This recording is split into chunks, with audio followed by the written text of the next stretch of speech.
Tonight we're learning more about an audit ordered by Indiana Governor Mike Braun to look into how the Indiana Economic Development Corporation is doing business. Our State House reporter Emily Longnecker attended the first meeting since the governor announced he was replacing the entire 9-member board. So Emily, what did we learn today?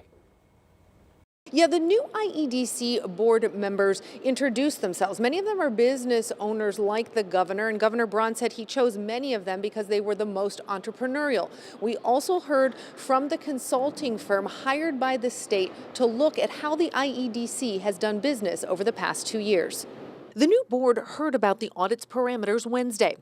A representative from FTI Consulting explained the firm will examine IEDC operations between January 2022 and December 2024.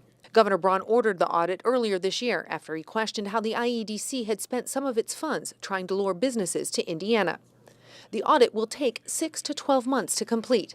From it, FTI will make recommendations for changes, along with a findings report, including whether any state or federal money was used improperly.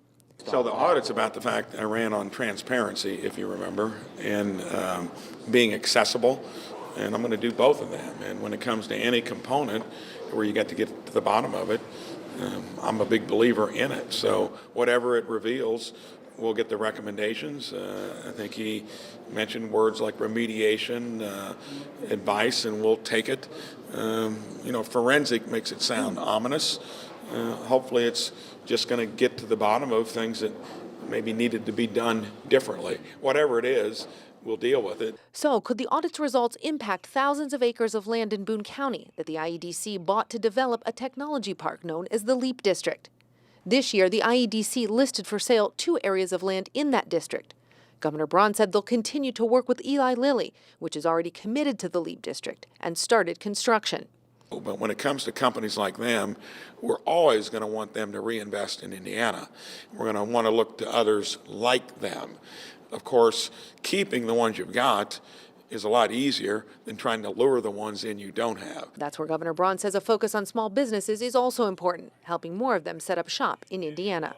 We also learned about 8 projects that the IEDC has approved offering incentive packages to. Some of those projects involve expanding businesses already here in Indiana. One of them is Roche Diagnostics. Other incentive packages are being offered to companies that would bring 4 new data centers here. It is estimated these projects would bring in close to 2,000 jobs and $4.5 billion in capital investments to 7 counties. So clearly the IEDC continuing its work while that consulting firm looks at how it's done work in the past.